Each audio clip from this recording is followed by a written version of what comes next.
1850 को ठीक है हमारे देश में क्या हुआ, संविधान लागू हुआ, जिसको हम लोग बोलते हैं इंग्लिश में हैप्पी रिपब्लिक डे और हिंदी में क्या बोलते हैं, गणतंत्र दिवस। गणतंत्र दिवस। वही बात कर लिया जाए आजादी तो 15 अगस्त 1947 को मिली। अब कल्ले का दिन संविधान लागू हुआ। इसका मूल उद्देश्य यह था कि राजा का बेटा राजा नहीं बनेगा। क्या नहीं बनेगा, राजा का बेटा राजा नहीं बनेगा, नहीं बनेगा। राजा वही बनेगा जो राजा के लायक होगा। ये हमारे कॉन्स्टिट्यूशन में, हमारे संविधान में। तो कल्ले का दिन हमारे देश में क्या लागू हुआ, संविधान लागू हुआ। अब हम आपसे यह सवाल कर रहे हैं कि कल्ले का दिन ही क्यों लागू हुआ। जी बहुत बच्चा का सवाल होगा ना कि कल्ले का दिन ही 26 जनवरी को ही क्यों संविधान लागू हुआ। बात है ना जी। तो आप लोग को बता दे, उससे पहले हम लोग उससे पहले भी चलते हैं। तो 1885 में जब कांग्रेस की स्थापना हुई, उसका अध्यक्ष देवमस बनर्जी था और उसका अध्यक्ष एवं रूम्स था। ठीक है 1885 में, ठीक है 1885 में जब कांग्रेस की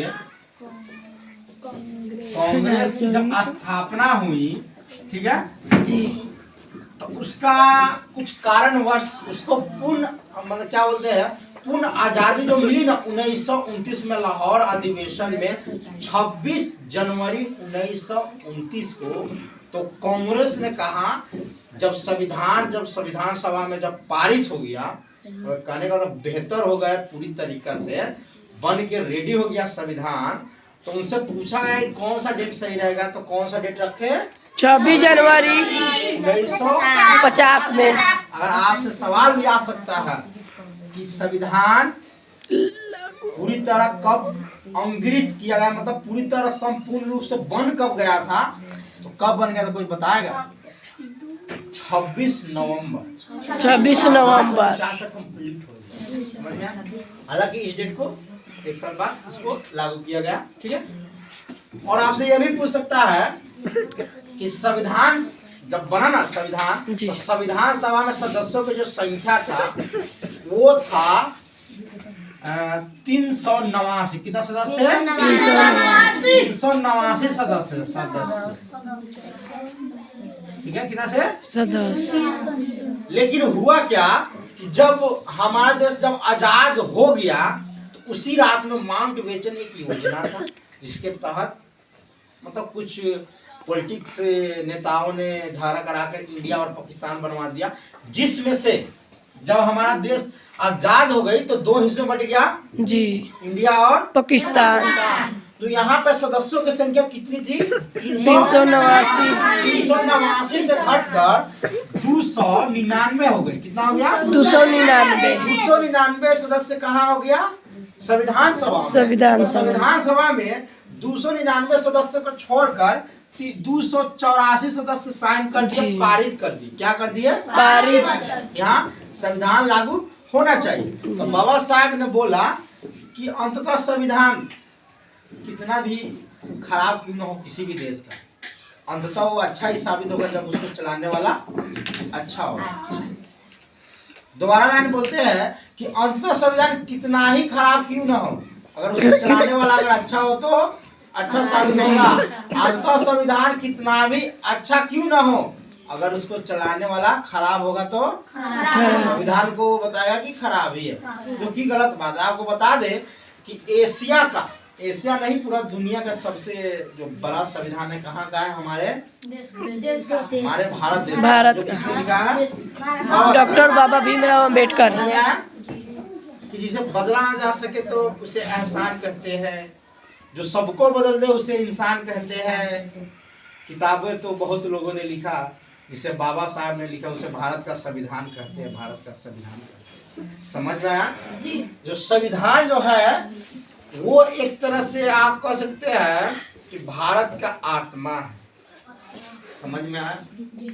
जिसको बाबा साहब ने लिखा। तो कल्ले का दिन अगर आपसे कोई पूछे कि 26 जनवरी को क्या हुआ था, संविधान लागू हुआ था। संविधान क्यों लागू हुआ, संविधान का मुख्य उद्देश्य था क्या, तो फिर हम चलते हैं उससे पीछे। 1947 से जब हमारा देश आजाद हो गया, तो जैसे कि एक हम बाइक लेते हैं उदाहरण के तौर पर, चाहे एक 4 चक्का लेते हैं, मान लीजिए आपको हाँकने का लूर है नहीं है, तो क्या आप हाँक पाइएगा? नहीं। तो इसके लिए आपको सीखना होगा, चाहे ड्राइवर लाना होगा। बात समझ में आई हम क्या कर रहे हैं? तो जिस तरह जनरेटर को चलाने के लिए नहीं उसका जो चालक होता है उसकी जरूरत है, जिस तरह गाड़ी को चलाने के लिए ड्राइवर की जरूरत है, हल को चलाने के लिए क्या बोलते हैं किसान की जरूरत है, उसी प्रकार हमारा देश तो आजाद हो गए, लेकिन देश को चलाने के लिए कोई नियम और रेगुलेशन नहीं था। तो बाबा साहब से जब पूछा गया कि देश को चलाने के लिए कुछ कानून होना चाहिए, तो आप लोगों को बता दें कि देश का जो प्रथम कानून मंत्री थे कौन थे? डॉक्टर भीमराव अम्बेडकर। बाबा साहब डॉक्टर भीमराव अम्बेडकर। अब आप तो ये भी पूछ सकता है कि देश का प्रथम कानून मंत्री कौन था? तो कौन था? डॉक्टर भीमराव अम्बेडकर। बाबा साहब डॉक्टर भीमराव अम्बेडकर। तो संविधान सभा में इतने सदस्य थे, सब बैठकर इकट्ठे हुए कहे कि संविधान होना चाहिए भारत के लिए। तो उसमें जब उसको शुरुआत हुआ तो क्या बाबा साहब अकेले संविधान नहीं लिखे, सबका सहमति से लिखे और सबका उसमें भूमिका था। लेकिन वहां पे एक और क्या टॉपिक आया? 29 अगस्त। कितना? 29 अगस्त 1947 एक ड्राफ्टिंग कमेटी का स्थापना होता है। ड्राफ्टिंग कमेटी का मतलब यह हुआ कि संविधान का जो क्या बोलते हैं कि जो मेन अथॉरिटी है ना, अध्यक्ष, जो ज्यादा अपने आप पे मतलब पूरा एकदम भूमिका निभाता है। समझ में आया? समझ में आया बात हमको दिखा रहा है? मतलब ड्राफ्टर का मतलब उसका मुखिया, तो संविधान जो लिखा रहा है ना वहाँ का जो मेन होता है ना, तो उसी को ड्राफ्टिंग कमेटी का अध्यक्ष बनाते हैं। तो वो थे बाबा साहब। कहा जाता है कि एक अंग्रेज मालूम है क्या किया? और जब बाबा साहब का तो संविधान लिखने थे दल का जो आया और संविधान कॉपी रखा हुआ था, अभी पूरी तरह उस पर साइन नहीं हुआ था, तो अभी तो आप संविधान नहीं कर सकते, अभी तो लिखा ही जाएगा, उसको जला। अब हम आपको बता दें एक और चीज, ये बताने से पहले एक और चीज बता दे रहे हैं। आपसे यह पूछ सकता है कि बड़ी संविधान कह रहा है, ये होता है इस संविधान में कितनी अनुसूचियां हैं?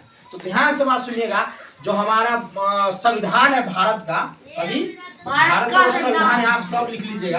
भारत का जो संविधान है वो 3 हिस्से में, कई हिस्से में है? 3 हिस्से में क्या क्या होता है? पहला जो होता है अनुसूची, सॉरी पहला जो होता है वो आपका अनुसूची होता है। कभी अनुसूची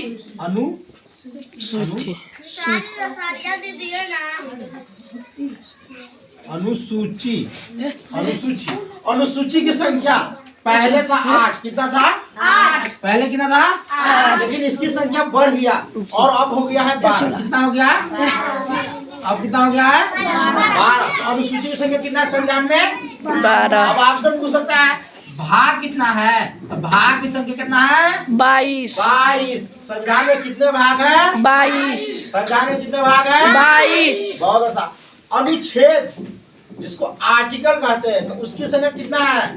395। छेद कितना है? 395। कितना है संविधान में? 395। इसमें भी कुछ मतलब अनेक मतलब है, कुछ सही संख्या पड़ा है, 400 के लगभग है, लेकिन अभी तो जहाँ तक डाटा करता है कि 395 वही है। ठीक है ना? तो हमारे संविधान में अनुसूची की संख्या कितनी है? 12। चलिए भाग कितनी है? 22। भाग कितना है? 22। चलिए अनुसूची कितना है? 395। कितना? 395। 395। अब बताइए ये एक अंग्रेज ने क्या किया कि जला दिया। क्या किया? जला दिया। बाबा साहब इतना पढ़े में तो ऐसे लिखिए दिया फिर मुझे जला दे। अच्छा हाँ लिया, वरना इस तरह आप लोग पढ़ाई कीजिए। समझ में? चलिए तो यहाँ पे ये सब चीजें तो बाबा साहब ने उसे लिख दिया। अब यहाँ पे 9 अगस्त 1947 को 9 अगस्त सॉरी, 29 अगस्त 1947 को ड्राफ्टिंग एक कमेटी बना जिसको प्रारूप अध्यक्ष भी कह सकते हैं हम हिंदी में। क्या कह सकते हैं? प्रारूप अध्यक्ष। आपसे कोई पूछे, ठीक है ना, आपसे कोई पूछे कि प्रारूप अध्यक्ष मतलब संविधान का प्रारूप अध्यक्ष कौन है, तो कौन है? बाबा साहेब डॉक्टर भीमराव अंबेडकर। लेकिन अगर आपसे पूछ दे कि संविधान सभा का अध्यक्ष कौन था, तो कोई बताए क्या कहे? डॉक्टर राजेंद्र प्रसाद। डॉक्टर राजेंद्र प्रसाद देश का प्रथम प्रधानमंत्री राष्ट्रपति क्या थे? राष्ट्रपति थे। डॉक्टर। भाग 2 नागरिकता का अधिकार, ठीक है ना, कॉन्स्टिट्यूशन के अनुसार देश का प्रथम नागरिक, देश का प्रथम राष्ट्रपति होता है, जिसको हम क्या बोलते हैं? डॉक्टर राजेंद्र प्रसाद। राजेंद्र प्रसाद।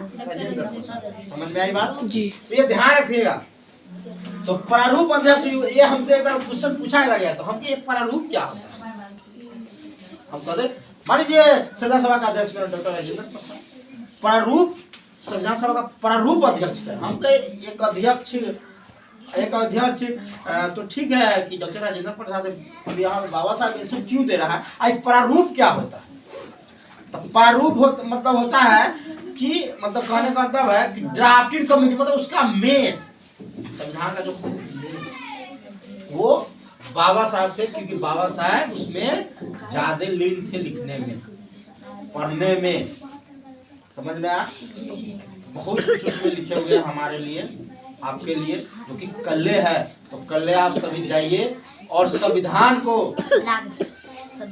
लाकर घर पे पढ़िए भी, और देखिए संविधान में कितना कुछ लिखा हुआ है जो कि बाबा साहब लिखे हैं हमारे लिए, आपके लिए, हमारे समाज के लिए। समझ में आया? तो ये सब चीज है। तो कल्ले का दिन बहुत ही खुशी का दिन है कि संविधान लागू हुआ। समझ में आया? संविधान लागू हुआ और राजा का बेटा राजा नहीं बनेगा, राजा वही बनेगा जो राजा बनने का लायक होगा। तो ये हमारे संविधान में दिया हुआ है, ये हमारे संविधान की बदौलत है। तो कल हम लोग पूरी हौसला उल्लास के साथ जाएंगे और तिरंगा फहराएंगे और उसके नीचे में दृढ़ निश्चय करेंगे। हमें भी पढ़ लिख कर बाबा साहब की विचारधारा पर चलना है और आगे बढ़ना है। और ये ध्यान रखिएगा कि जब संविधान जब लागू होगा तो सभी को बराबर पढ़ने का अधिकार होगा जी। समझ में आई?